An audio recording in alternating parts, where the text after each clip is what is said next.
Welcome, Comadres and friends. I am Dr. Nora de Hoyos Comstock, national and international founder of Las Comadres para las Americas. The leadership team and I are pleased to have you join us for tonight's teleconference as we celebrate our book club's quinceañero. It has been our privilege to support Latino authors throughout these many years, and we look forward to the next 15, and we hope you'll be with us. We'd also like to extend a warm welcome to our readers following us on our Twitter live chat. Tonight, please help welcome our authors, Margo, Candela, and Katie Gutierrez. Their interviews will begin shortly. Before we get started, just a few housekeeping notes. Please keep yourselves on mute.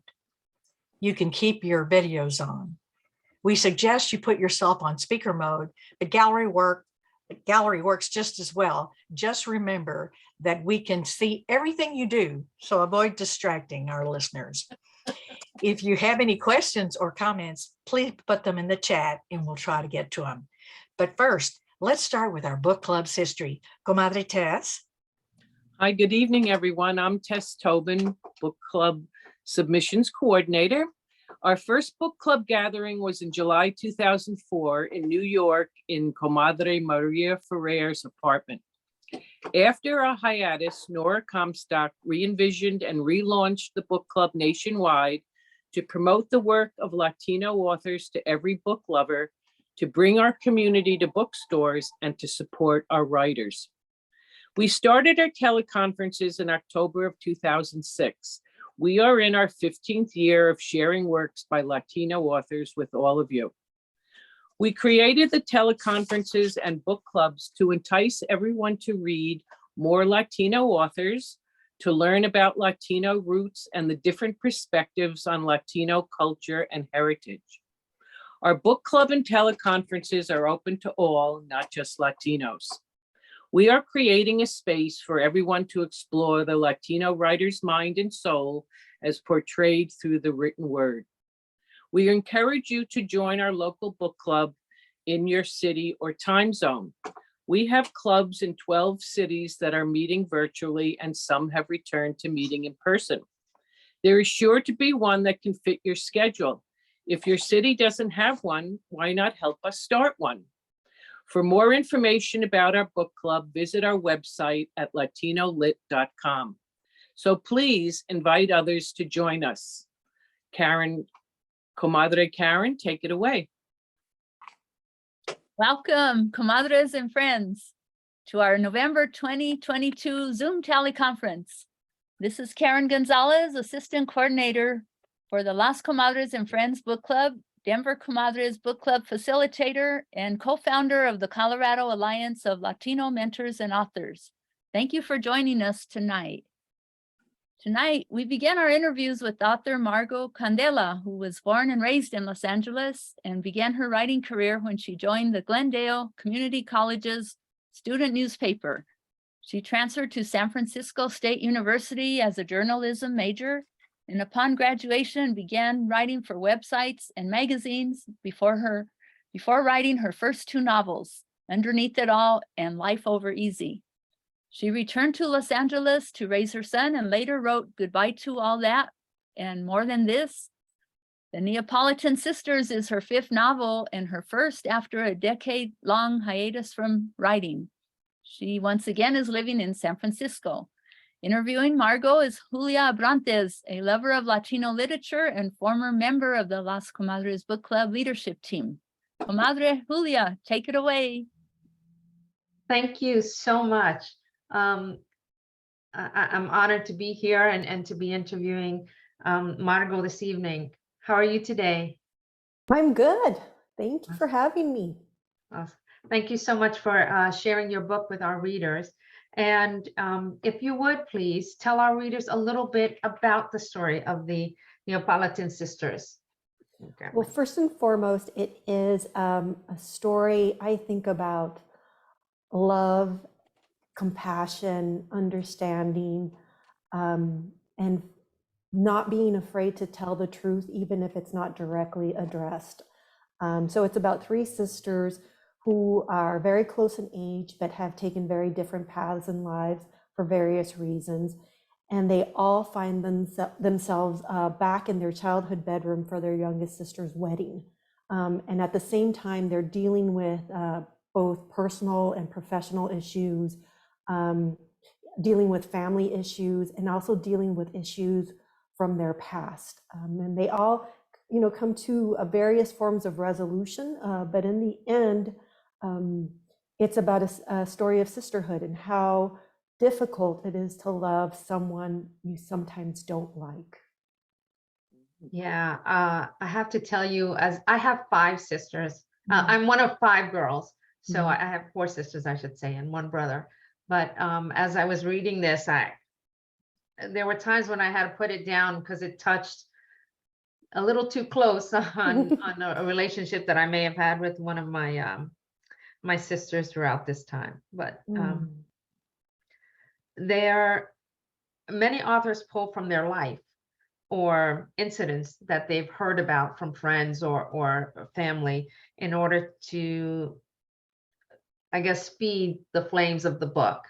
And so would you say, what inspired you to write this book? The main inspiration was taking a very honest look at dysfunctional family dynamics. I've always been interested in, all my books have dealt with some form of dysfunction in families, but with more of a sense of humor and a lighter touch.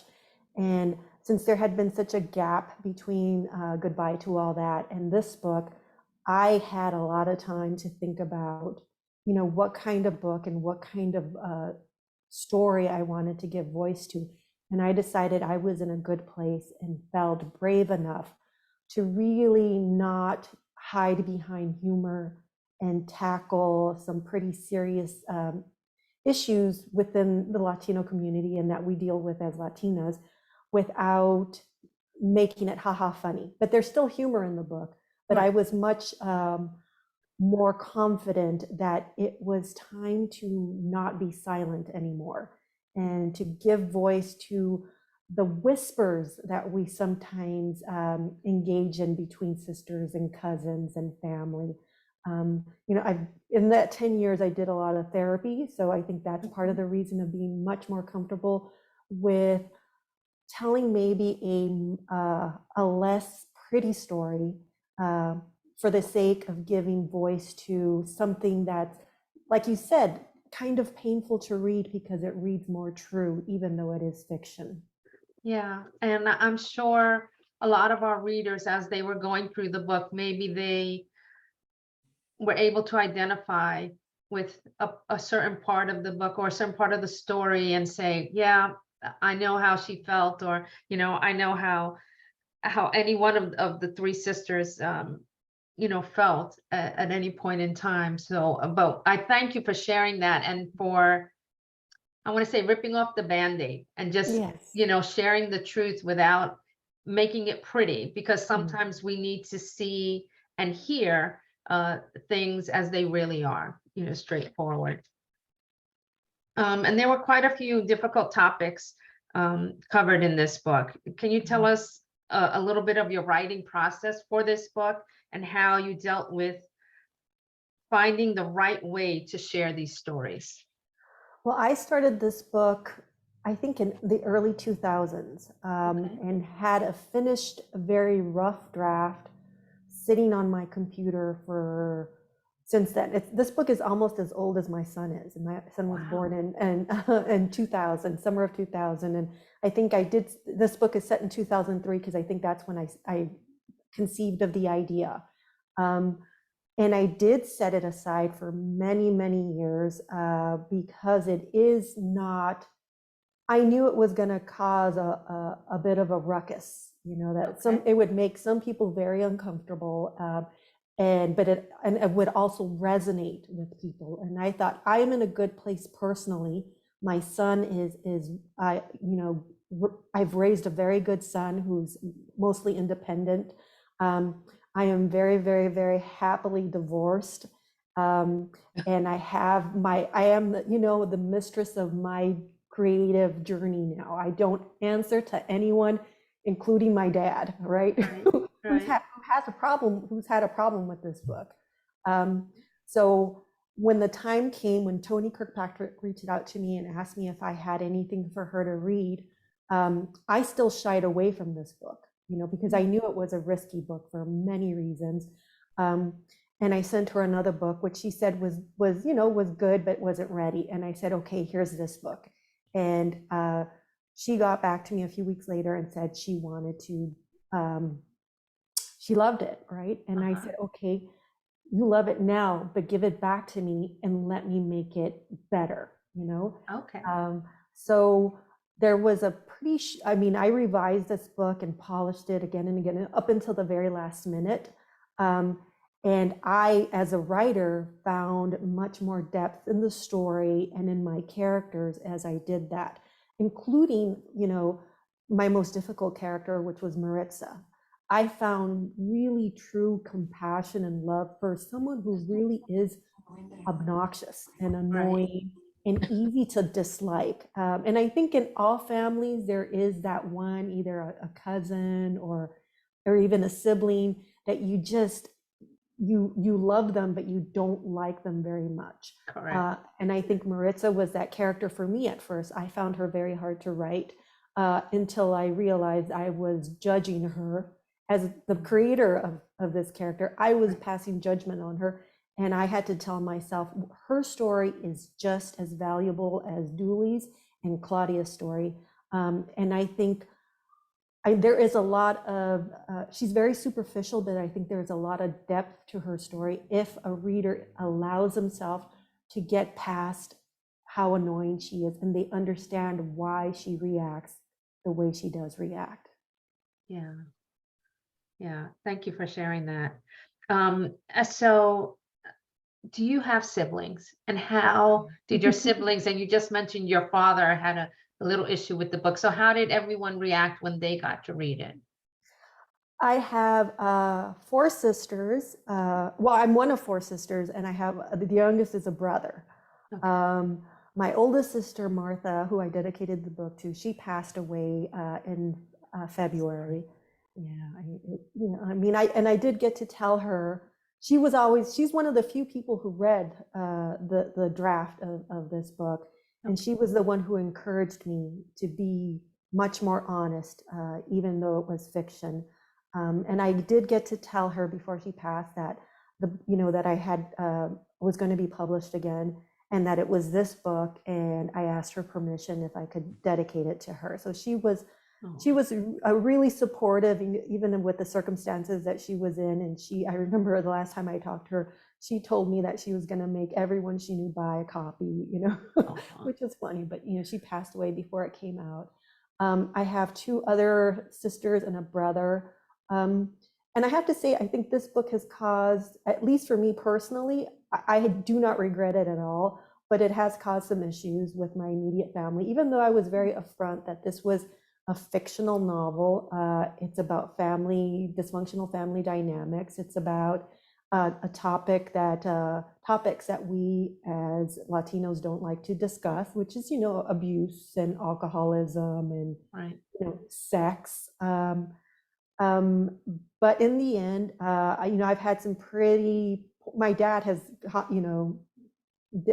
has been very vocal about it. And I told him, I have been out of your house for much too long for you to think that you can tell me what to write. And, he's been, there's been some friction, but in the end, I am a writer and I make absolutely no excuse for it. So my family, I think they're proud of me, but what I do is so different from what they've done with their lives that sometimes I do have to explain myself.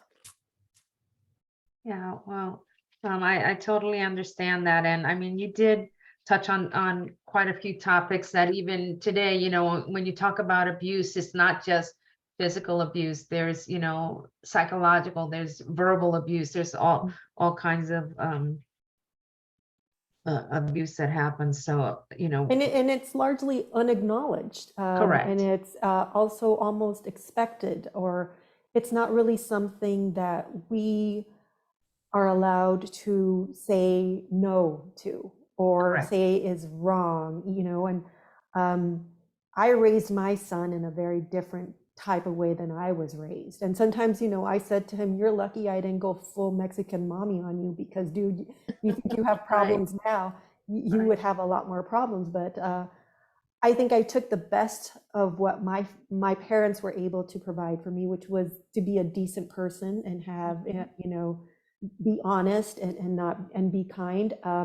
And also was able to round that out with a better understanding that your children are meant to be seen and heard and celebrated. And Absolutely. when I had that conversation with my father, I said to him, I love you, but I am a writer and I will write, period. Right. And getting people also to understand fiction from, you know, real life. This is, it's not like, you know, Law and Order, where the names have been changed to protect the innocent, right? No, this Authors- was fully fiction. I mean, Right, it's a yeah. fictional story because it works out. Yeah, and the other thing is, people have difficulty with seeing things that maybe reflect who they are, or things that they may have done in the past. So it was very interesting. Now, each of your characters, Dulcina, Claudia, and Maritza, each had their escape mechanisms, I want to call them. And do you want that? And we all have our escape mechanisms that we use to cope. Do you want to talk a little bit about those? Well, for me, that was part of that was very distinctive for each character. I had to figure out how they would channel their trauma and their dysfunction in a way that was either positive or negative. And in Dooley's case, it was, you know, addiction. She, from a very young age, she was smoking and sneaking beer. And then she was actually, you know, I think Maritza touches on it. She was also a very angry person. For Claudia, it was being an overachiever at school, at least, and being very disengaged from home life to the point where she, you know, would spend as little time at home as possible, but still ran things at home. Like, you know, I'm sure she probably paid the bills or made sure things happened at home before she left. And Maritza largely, you know, remained stuck in that very fantasy girlhood stage where, you know, romance novels are not fiction. You know, it's a template for how your life will turn out if you find the right man to love you, right? So each sister in her own way shapes her life based on you know, the abuse they suffered and the trauma they suffered, and also acted out in their own ways. And, you know, some people might say Claudia acted out the right way because she's very successful, but she's also very tormented by her success. She's not entirely comfortable with it. You know, I know from my background, I was encouraged to work very hard, but not necessarily be successful. So wrapping my mind around, well, what is success and how are you supposed to feel about that has been a lifelong challenge for me, which I kind of channeled into Claudia's character. But I did read plenty of romance novels. I don't drink, but, you know, there's a little bit of, I think every writer puts a little bit of themselves into each character. But my goal was to make each character her own woman, her own person. I know we've chatted with some authors earlier this year who find that after they're done with the book, it's closed, it's off, it's published, they find that there's a little bit more to the story, or maybe a little bit more of a back character, a backstory, or they want to fully flush out the story of one of their characters. Do you think it's you can see yourself writing another book, maybe not necessarily a sequel, but another part of this story to build out any of these characters? I would love the opportunity to kind of expand on what's in the book by taking those little side streets that are hinted at. for me, I don't know. I mean, ideally, I think any writer would tell you having your book optioned and adapted. And I'm a very visual thinker as far as, I love movies, and I would love the opportunity for if this book were to be turned into, say, like a limited run series.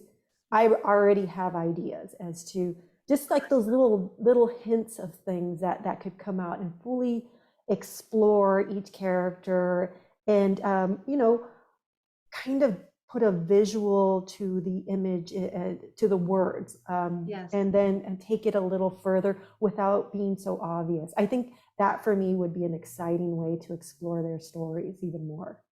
Yeah, that is definitely something that we love seeing when the books that we've read are turned into, stories or into movies or a series. We have one that's coming out, I think, next year or later this year, of a book that we read, and it's always wonderful to see that on the these stories.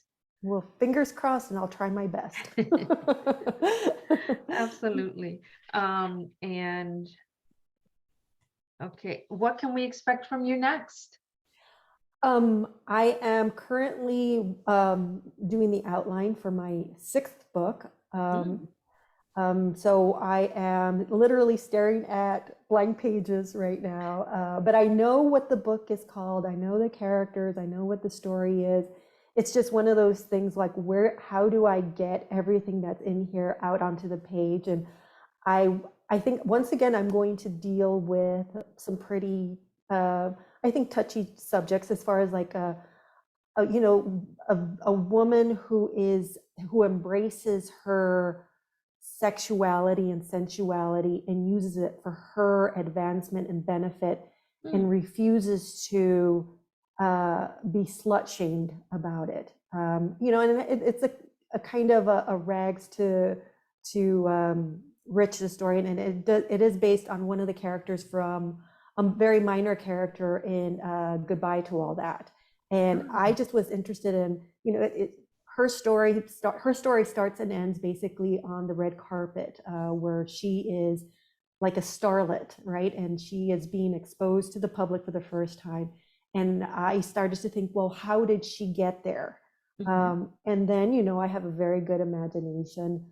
So I started working backward. So Okay. I have the story, I have the names, I have the characters, and it's time to start writing it. And that's what I hope to do in the new year. Awesome. That's wonderful. And again, we love to see these.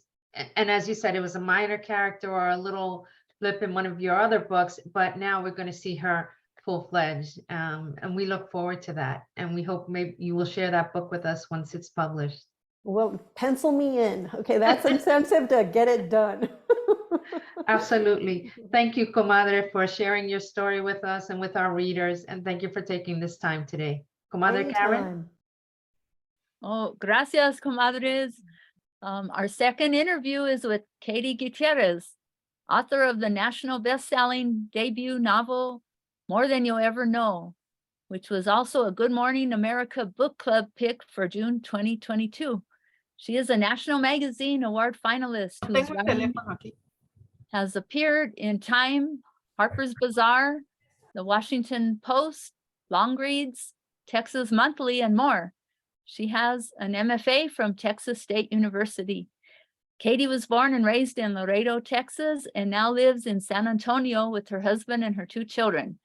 Interviewing Katie is Maria Ferrar, project manager for the Las Comadres and Friends Book Club. Take it away, Comadre Maria. Hi, welcome, Katie. It's so wonderful to meet you and to have you here.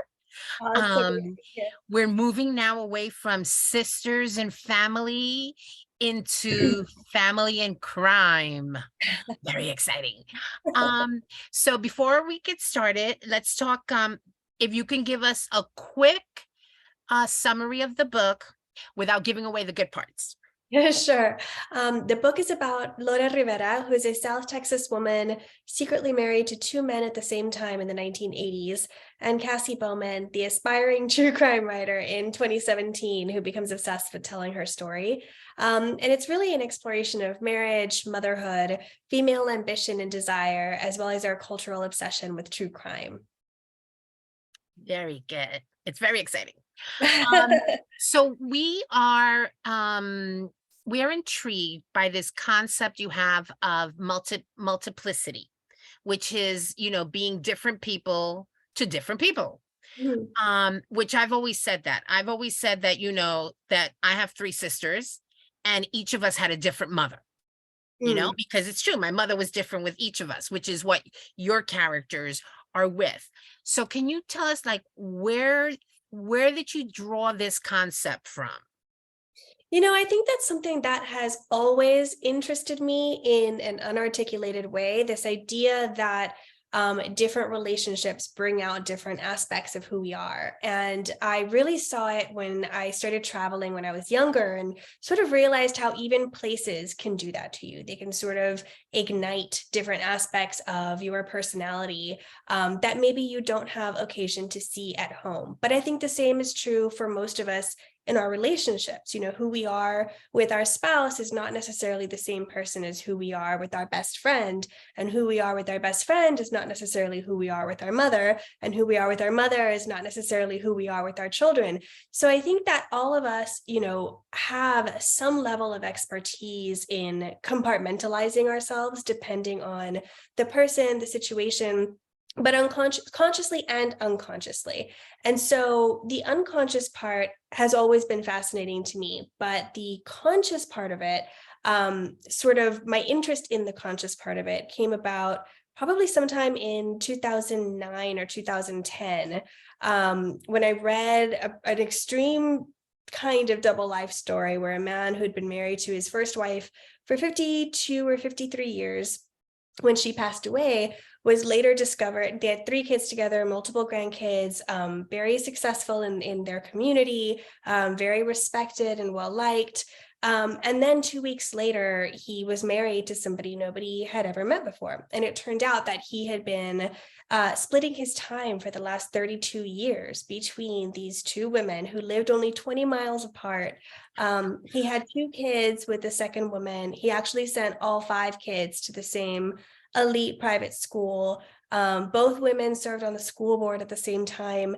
And I read this story when I was in my early 20s, and I was actually planning my own wedding at the time. That marriage didn't work out, but I think it really got under my skin, you know, this idea that I think most of us enter marriage with this hope and a sense of faith that we are willing to go through our lives together, and we hope that we will grow in similar ways, and that we can continue to trust each other throughout the course of our lives.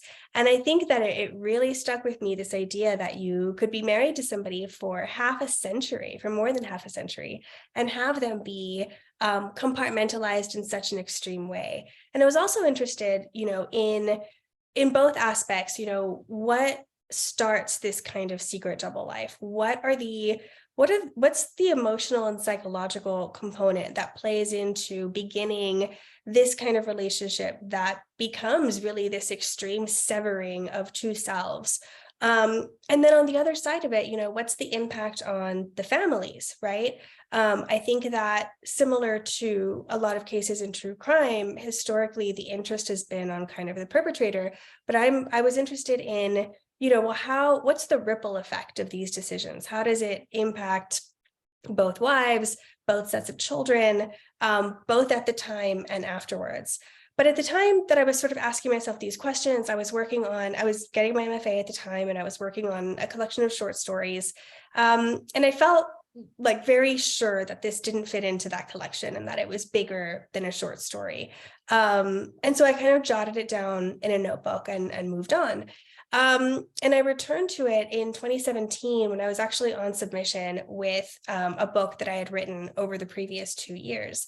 And as I was waiting to see if, anybody was going to buy that book, the only thing that I could do to sort of take my mind off of that anxiety was start to work on something new. And this idea kind of came back to me. Only by this time, true crime had sort of entered the zeitgeist in this new way with, shows like Serial and Making a Murderer, all these prestige docuseries and podcasts that sort of made it suddenly acceptable for an intelligent person to be interested in crime and murder, which I think before that time period, it was a little bit different. It was more sort of salacious. It was considered a little bit trashier to have this kind of interest. And I was interested in the way that it had kind of like swept the country. I'm really, okay, you're not present. Okay. And so, when I was considering the fact that most people who live secret double lives are men, I knew immediately I wanted to explore this from a woman's perspective because I felt like some aspects would just have to be different.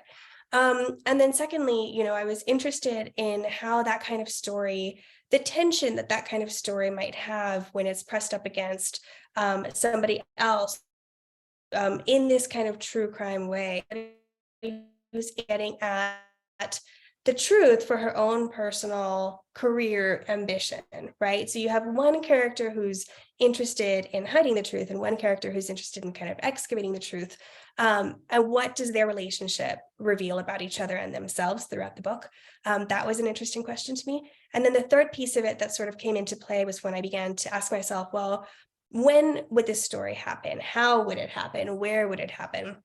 And I thought about the stories that I'd grown up with living in Laredo. The 1980s were this really deeply impactful time in Laredo, which was, when the peso devalued in the middle of this international recession. And for a couple of years, Laredo had been really insulated because we're such a retail city and so much of our income comes from shoppers from across who come to Laredo and spend their money there. But when the peso devalued, it was like 2 recessions at once hit Laredo. And so suddenly a third of the city was out of work. And so I kind of grew up with stories of my parents from this time period that always left a really deep impression on me. And so when I started to kind of ask myself, well, what kind of person could be led to live this double life? It felt to me like it would be a woman who wants things, a woman who wants more. And what happens when you place a woman like that in this time and place that's defined by lack?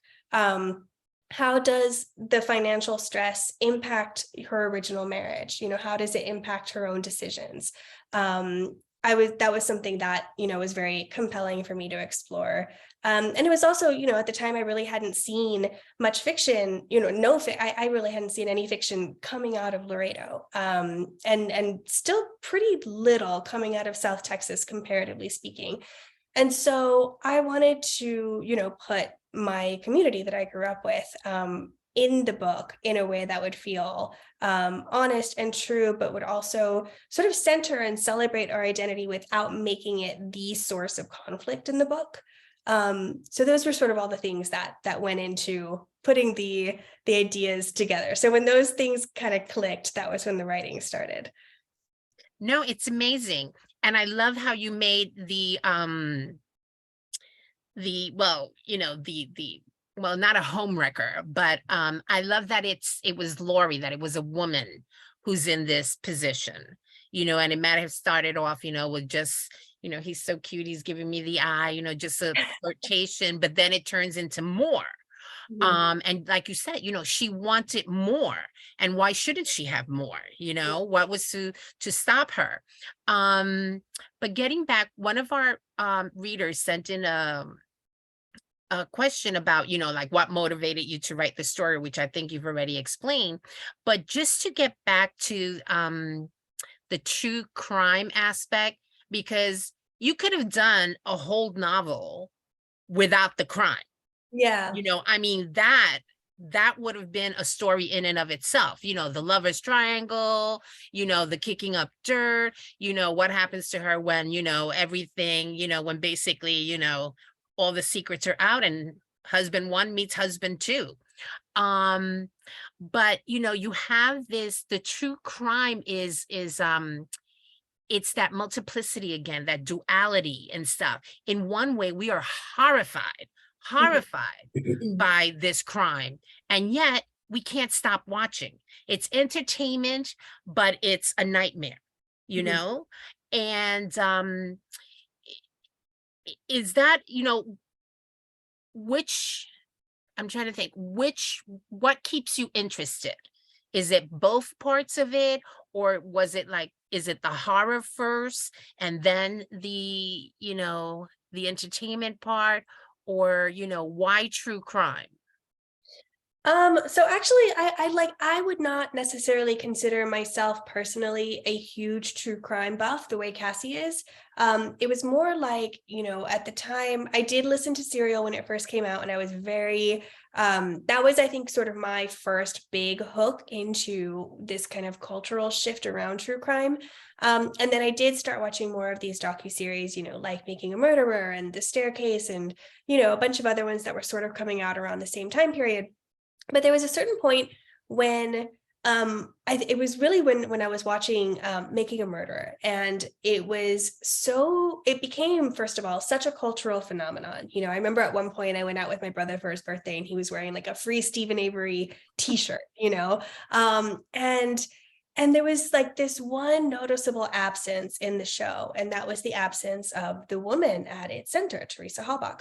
And I was really sort of unsettled by this sort of cultural phenomenon that kind of revolved around an absent woman, a dead woman, a killed woman, right? And I was curious about what her family felt around the show and around its success. And they put out a statement basically saying, that they did not approve of the show, and that, they're sort of horrified by the fact that, entertainment is being made out of this just unthinkable family tragedy, and that ultimately they just hope that the story of her life could bring some good to the world. And it was so sort of heart-wrenching to read that, because, ultimately that show was not a story of her life at all. It was a story of her death and the men surrounding it. And so, I got really interested in, what compels us as a culture about true crime, and in particular, what compels women, because women are actually true crime's greatest audience. And so I read a couple of books. One of them was Savage Appetites by Rachel Monroe, and she does such a great job of kind of breaking down our cultural obsession, women's obsession with true crime, and trying to kind of pin down what it is that draws us. And her kind of theory is that we're drawn to 1 out of 4 possible archetypes when we consume true crime. One is the detective, so for people who get a lot of satisfaction from putting together a mystery, putting together a puzzle.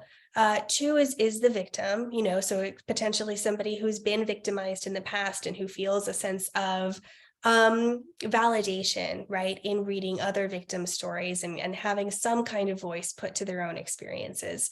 3 is the defender, which is, generally like the defense attorney, somebody who is potentially sticking up for either somebody who really did commit the crime or who believes the person is innocent. And then the 4th is the killer, right? And I think that, for a really long time, historically, true crime was disproportionately interested in the killer, right? Particularly serial killers. Like, I think that American true crime history shows that, serial killers were painted with this brush of being these fascinating geniuses. And I think only recently that's starting to shift, and the focus is starting to turn more to the victims and to the mark they leave on the world, and to the fact that these men are not very interesting ultimately, that they may have come from abuse and lived, terribly painful lives before they do what they do, but that they're understandable, and they're not these creative geniuses that I think they're portrayed in pop culture so much of the time. But I thought that Rachel Monroe's theory of these archetypes was really explanatory. It really resonated with me. And then the other book that I read was a collection of essays by Alice Boleyn called Dead Girls. And she is really interested in the idea of, in particular, the dead white girl at the center of so much of true crime. And the way that, she is like this palpable absence. She's the engine that drives the story, but she's never there. She's off screen, and she's sort of, her sole purpose is for other people to tell their stories. And typically those are men, right? Like the male detectives, the male attorneys, the male killer. Like she's this absent center. And when I read that, I was like, they really are all white, like when you really start paying attention to true crime as it's portrayed on kind of, just the like cable channels and things like that. Like really the victims who are portrayed are they're really disproportionately white women. And so I got interested in whether the statistics like bear out what we see or what we consume. And I was really surprised to find that 80% of murder victims in the US are men, not women, first of all. And that in that remaining 20%, when you break down the racial demographics, so white women are killed around their stake of the population. Black women are killed around 2 to 3 times higher than their stake in the population. Latina women are about the same. Native American women are so much higher, up to 5 times higher. Trans women experience violence also at 4 to 5 times the rate of cisgender women. And so then that kind of, led me down, the questioning of, well, who is packaging these stories and for what purpose? Like ultimately we are being sold true crime for entertainment, right? And how these stories are put together matter, because they can create a really biased and untrue kind of worldview. And so, it was all of this that I was interested in exploring more than true crime itself, if that makes sense. So taking kind of, I think, a long lens to it. And so in the character of Cassie, I was interested in having a white woman who comes from her own story of, family dysfunction and violence, and who has always felt comforted by true crime, because I think she identifies with both the victim archetype and the detective archetype. She wants to be smarter than everybody around her. She wants to never be fooled by somebody's compartmentalized exterior. And at the same time, she has these gaping blind spots because she's never really addressed her own victimhood and the ways that she has been sort of culturally inculcated into seeing women as victims. So in the story, when she hears about Lore's story, at the time, she's working for this kind of trashy true crime blog, making $13 an hour. She's, she has her fiance Duke, whom she's living with, but she's kind of hesitant to plan a wedding for whatever reason. And when she reads Lore's story, she sort of sees the possibility of telling a different kind of crime story in which the woman is still alive, she's not white, and she is kind of the cause of everything that happened. She might not be the one who murdered one of her husbands, but it wouldn't have happened without her role in the situation.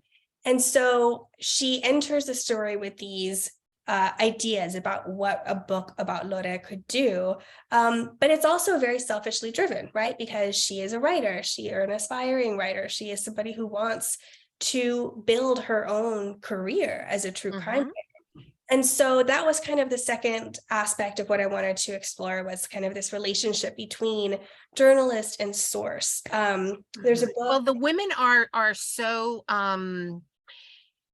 they're very opposite. You have 2 different, women. One is, like, as you were saying, Cassie's like bold and, and she wants to dig out the truth.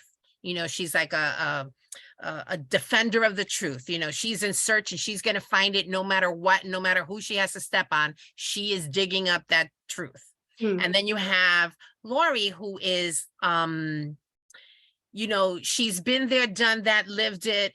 She wants to forget. She wants to just bury it. She has moved on, and now comes this, young thing, trying to dig up all this dirt.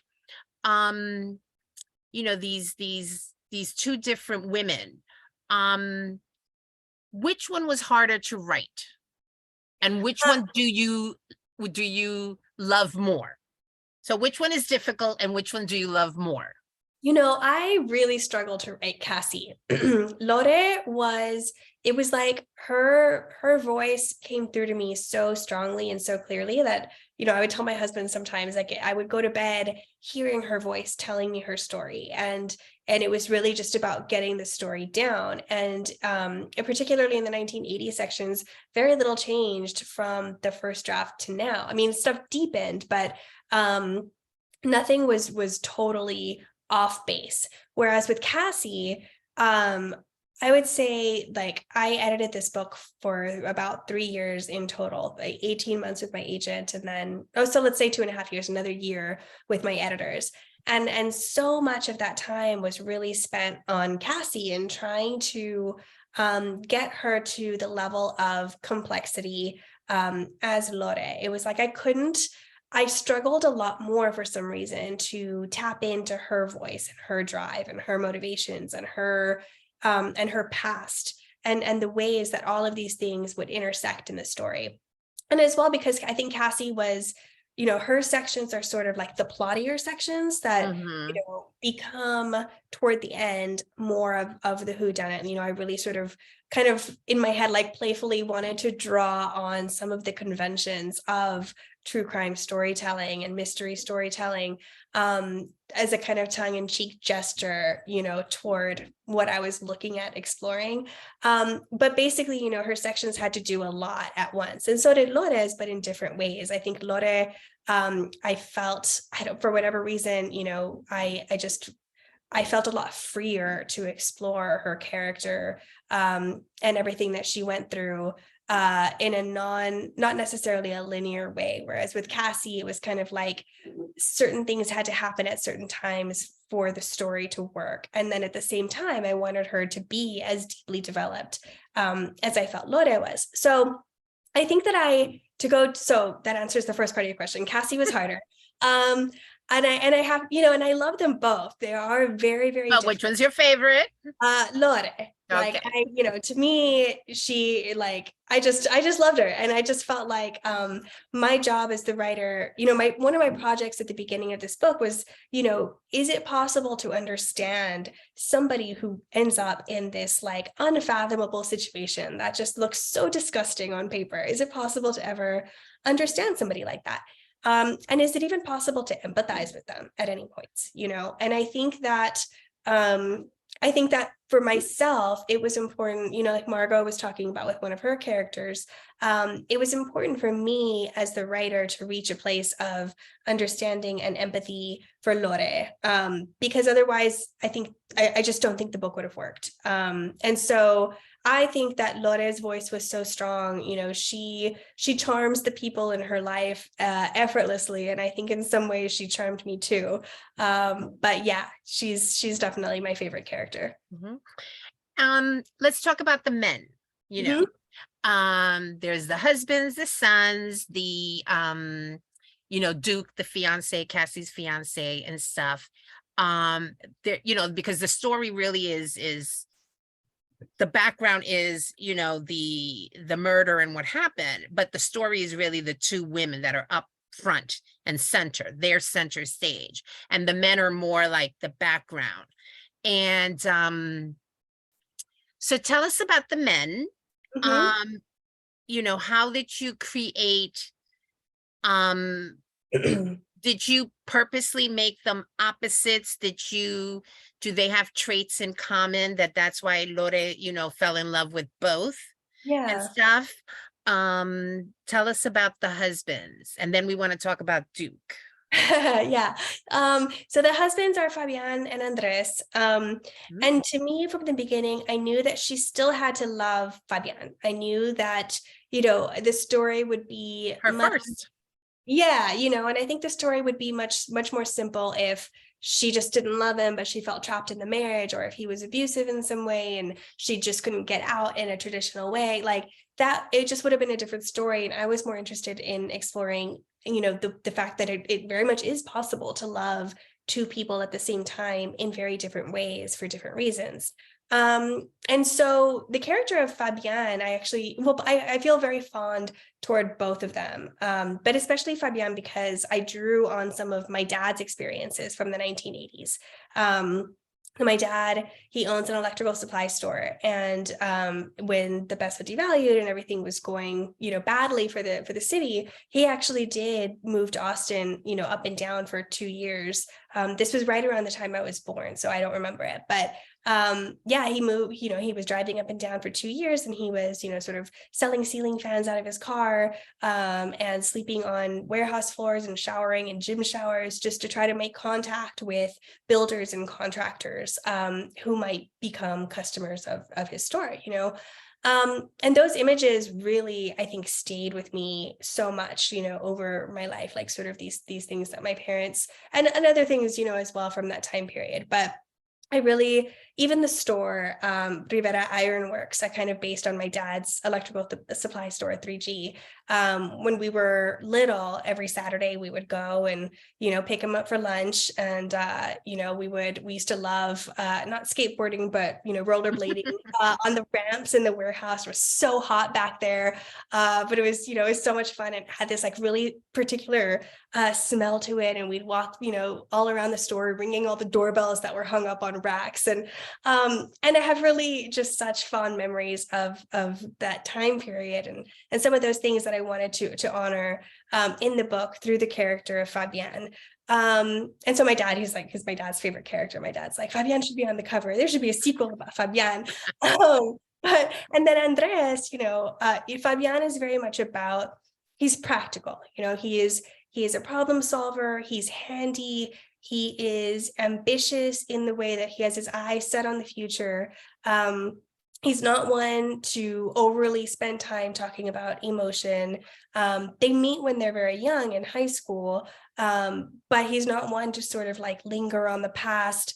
But he is, he is a provider, right? Which in Mexican culture, and I think in many cultures, right, men sort of grow up feeling like they have to be the provider. But I know it's particularly true in Mexican culture. And when he loses that part of his identity, it creates this really deep rift in their relationship that kind of goes unacknowledged. Like Fabienne becomes driven to regain that part of himself, and he doesn't realize that he's losing a part of his wife in the process, not just by his physical absence, but by his emotional absence, even though she still loves him. Whereas Andres, he is divorced, he has 2 kids of his own. He has his own past and his own regrets, but he is more of an academic. He's a philosophy professor. He brings out different parts of Lore herself. And to me, that is one of the most important aspects of her relationship with each man, is that each man, not only does she love each man for different reasons, but each relationship brings out a different aspect of herself that, for whatever reason, she doesn't feel like she was able to access the parts of herself who she is with Andres when she's with Fabienne, and she's stuck in these roles that she's been in, since she was, let's say 17 when she and Fabienne get together. She's 21 when she has her twin sons. She really didn't get that chance that I think many of us did in our 20s to kind of explore and figure out who we are. She became very defined in these roles. And so I think with Andres, she gets that opportunity, and it's that she loves almost as much as she loves him personally. And so, yeah, those were that was some of my thinking, involved in creating both men. Yes, they're very, and we're running out of time, but quickly with Duke. Mm-hmm. And he's sort of well, he accepts Cassie, which is a good thing, and he's trying to, get her to do something, to make a decision and stuff.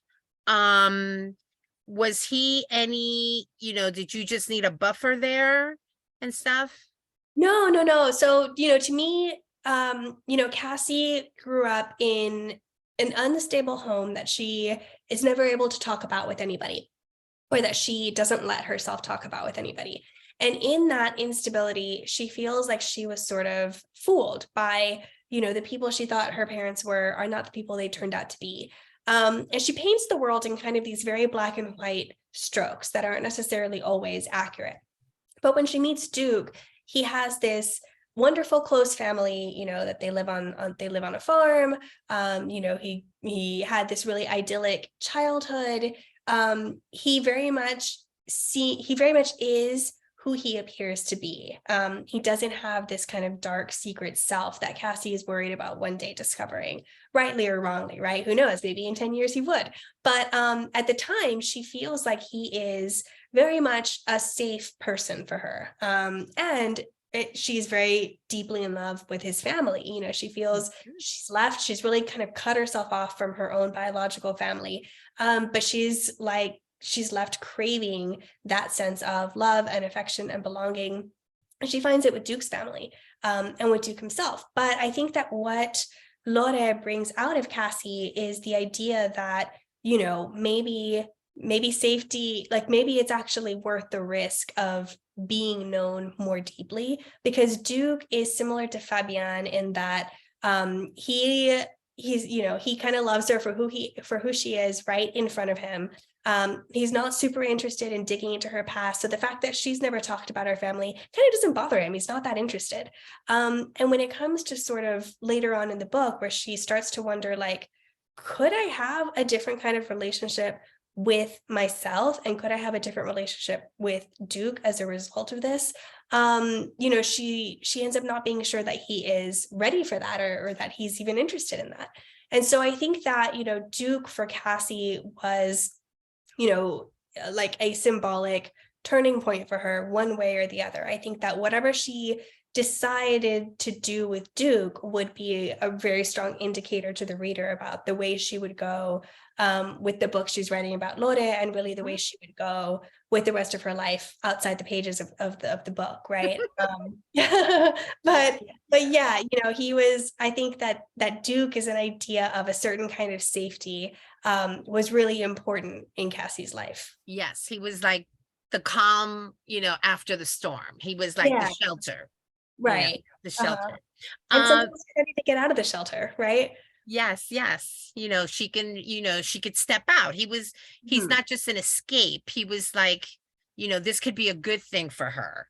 This can be, her safe haven and stuff. If she's brave enough, like Lore was brave enough to, go out and love both men and stuff. So last question and stuff. What is next? What can we look for, from you next? I'm in very early days of working on my next novel. Excuse me. It also takes place in South Texas. It's about two women who are connected over 20 years by a teenager's forced birth and the kidnapping that follows. Yeah, so I got about it's early. I'm doing a lot of thinking and writing and rewriting and character exploration, but I'm excited about it. And so another mystery, another suspense, maybe another murder. I think that it'll be sort of literary suspense. I think it'll be very deeply character driven. I think it'll have a different feel to More Than You'll Ever Know, but I think it'll sort of fit within the same genre, I guess. Yeah. So we're so excited. We can't wait. Well, good luck to you. And thank you for being here with us. Thank you so much. Comadre Nora. Wow. Our thanks to Margo Candela and Katie Gutierrez for sharing such a deep look into your psyches. I feel like we had looked at the anatomy of the stories you created, their evolution, character development, and how the story came to life for your individual interests and your lives. These were lessons in creating a story. Oh my God, it sounds like so much work, but we're so happy you both took the challenge and created these beautiful books. We also want to thank your publishers, Alcove Press, Crooked Lane Books, and William Morrow, HarperCollins publishers, for their generous donation of books to our early registrants. Thank you as well to our interviewers, Comadres Julia and Maria, whose insightful questions created this space for us to learn so much from these authors. I don't think that I realized there was so much to learn, but you both shared it in such a way that I truly feel enriched. We thank our audience for taking the time to join us tonight, and to those who submitted questions, and we'd like to thank all our volunteers without whom this book club and all the associated work would not happen. Mil gracias to all of you. And please remember to support our authors by writing a review of their books on sites like Amazon, Goodreads, Barnes & Noble, and lots of others. Those reviews carry weight with the publishers as well as other readers. Buy books to support our authors, and if your library doesn't have a book you want to read, ask them to order it. And please attend your virtual local book club meetings and bring a friend or two. Remember, our book club is open to men and women, Latinos and non-Latinos. All are welcome. Our December books, How Not to Drown in a Glass of Water by Angie Cruz, Ballad and Dagger by Daniel Jose Older. Again, thank you all for your continued support of our book club and Latino literature. And please join us in celebrating our quinceañero throughout the year by buying books and supporting Latino authors. Good night, and always read Latino literature. Good night. Happy reading. Buenas noches.